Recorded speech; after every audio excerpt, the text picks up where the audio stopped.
Hey explorers, you wanna know how headphones and earbuds work? Let's dig in.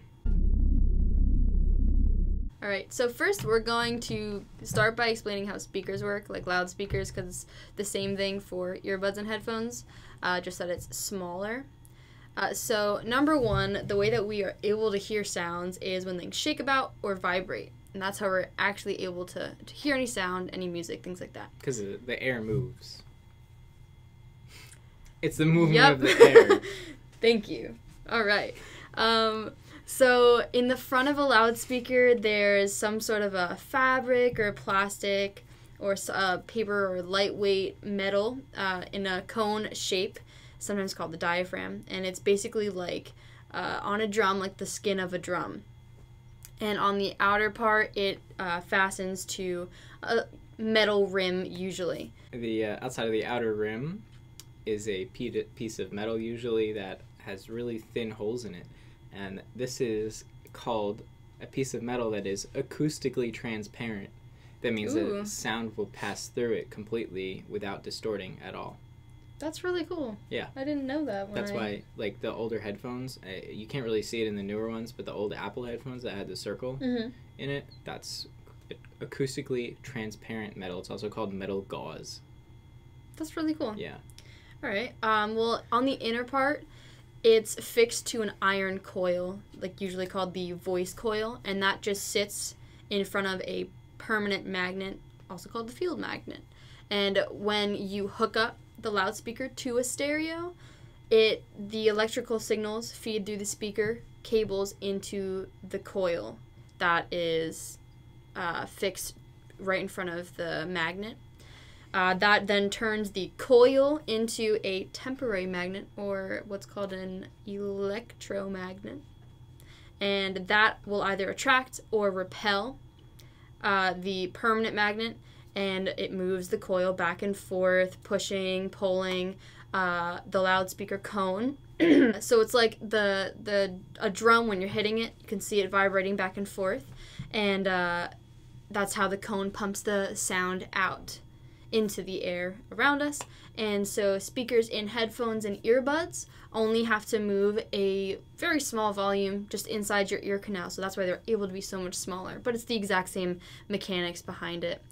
And then usually they have enclosures in the enclosures usually have openings at the front or the back so that air can move freely in and out to generate like decent sound is what they call it from what I researched. And there's also these two different types of headphones and earbuds that I found. There's closed back headphones, which are sealed from the back, closed back, so that the sound is only going into your ear. And then there's also the open back headphones, which I know a lot of people have said they actually like better, but bad thing about them is that the sound of any of the music that you're listening to can go out so the people around you can hear it, maybe get annoyed or whatever, and then any sound that's kind of around you can also get in, so it's a lot harder to block anything out.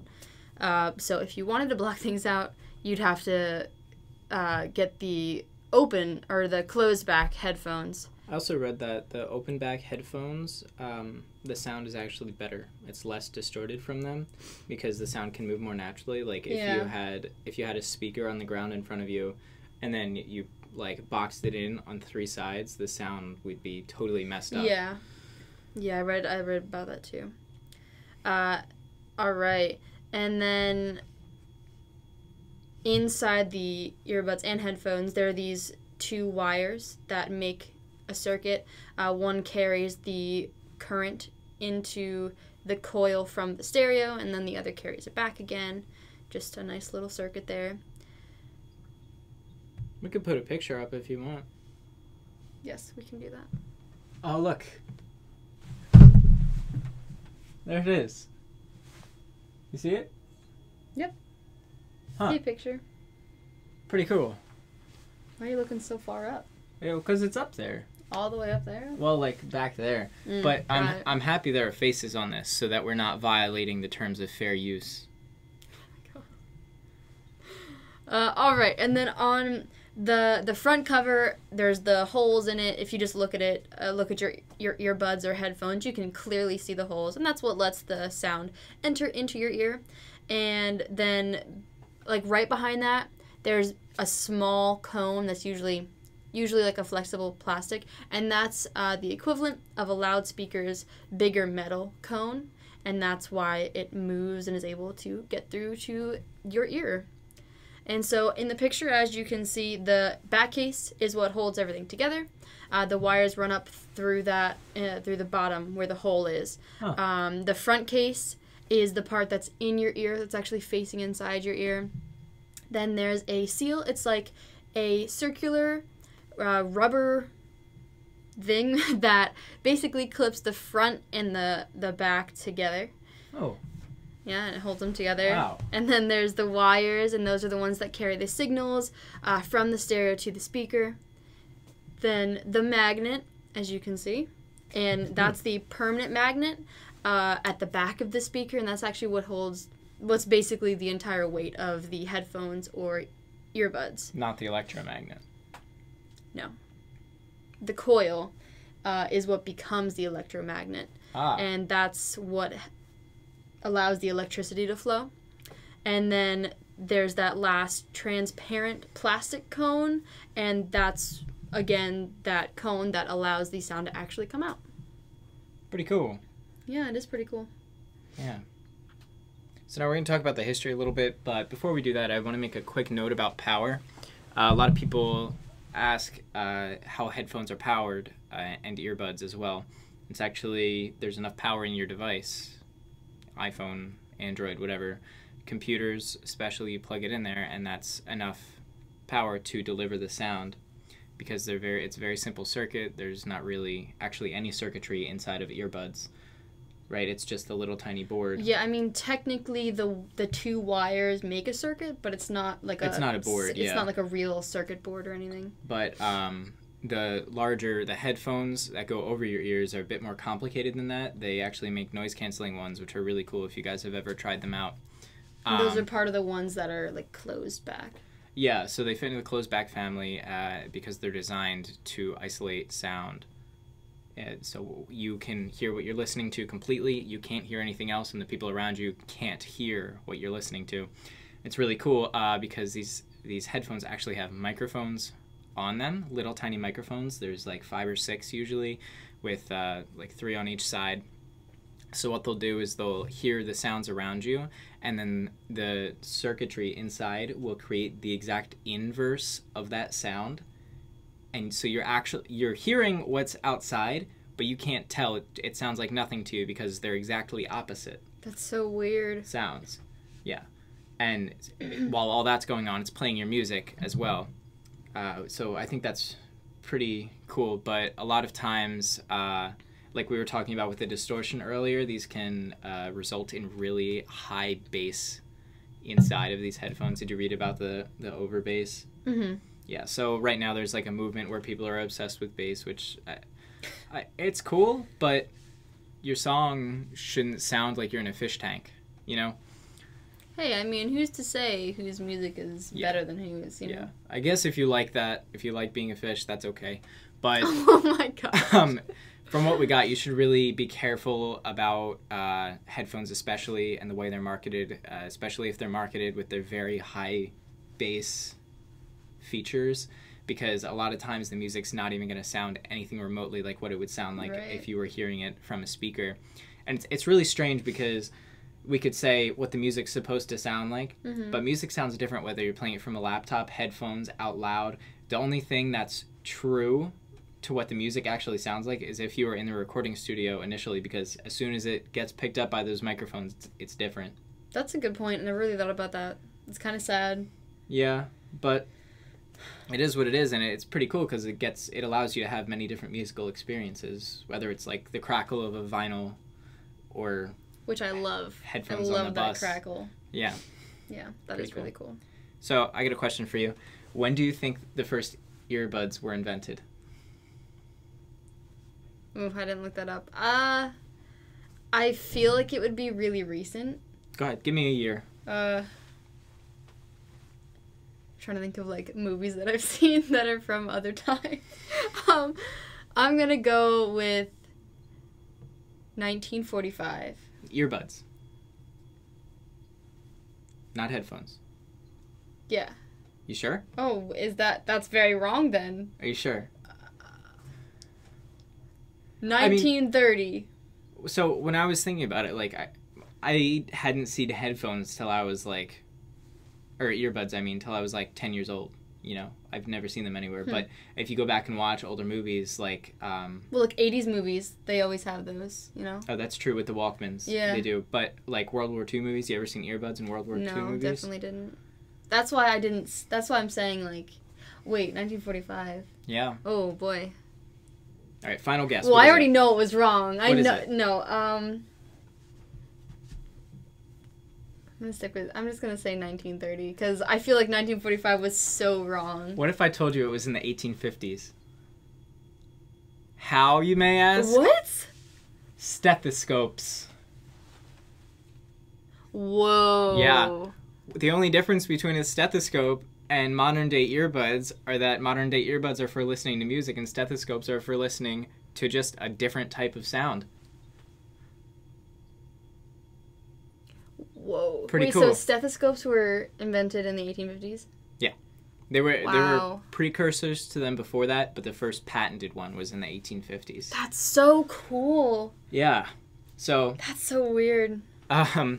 the headphones were actually invented after the earbuds, if you look at it from that way. If we're looking at electronic perspectives, the headphones were invented before the earbuds, but design-wise, earbuds were invented first. So they were invented in 1910 by this dude named Nathaniel Baldwin, who thought, geez, these are really cool. I want to...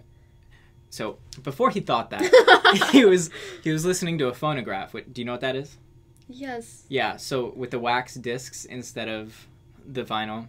And he thought, gee, I wish I could hear this a little bit better. And if you guys look on YouTube, there's tons of things where modern artists have like an amp right in front of the phonograph microphone using time equipment, and they're just rocking away. And then later on, they have this huge tube that the phonograph plays the wax record out of, and these guys are like sticking their heads in there to hear it. You can't hear anything out of a phonograph, but it worked. It's still transcribed to music. Mm-hmm. So this guy thought, gee, I want to listen to this better.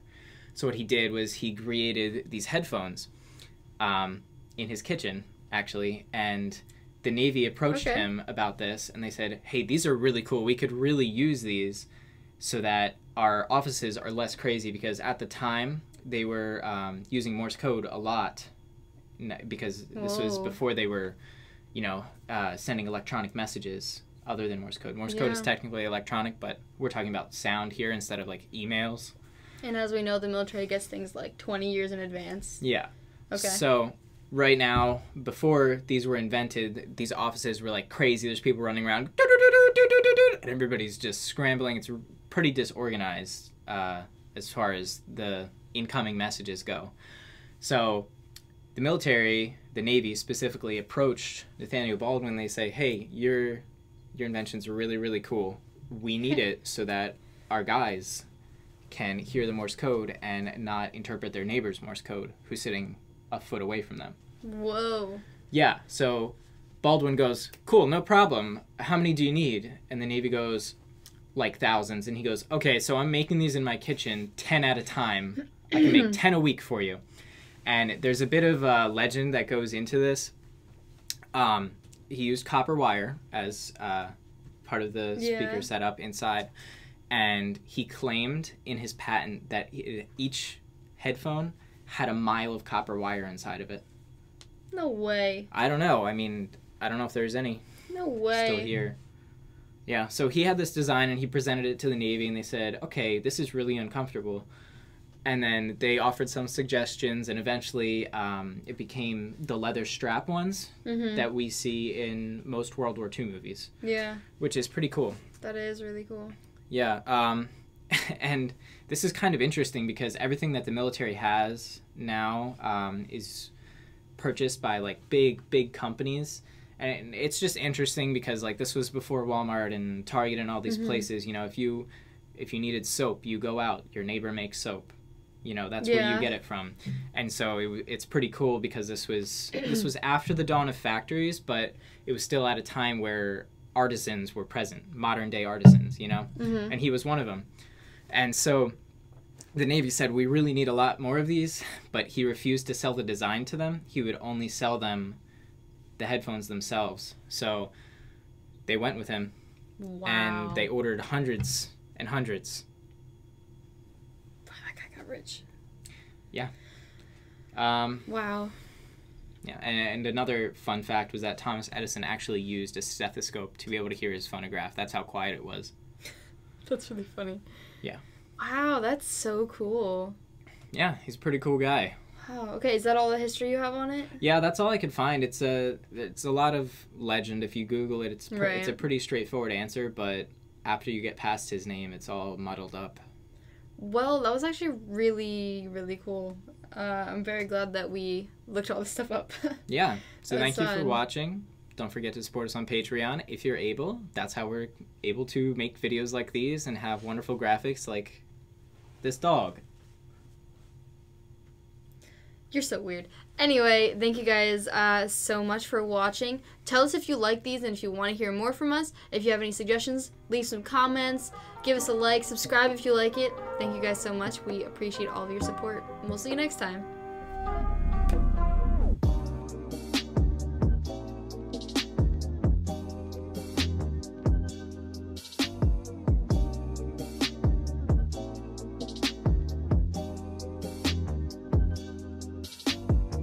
Ow!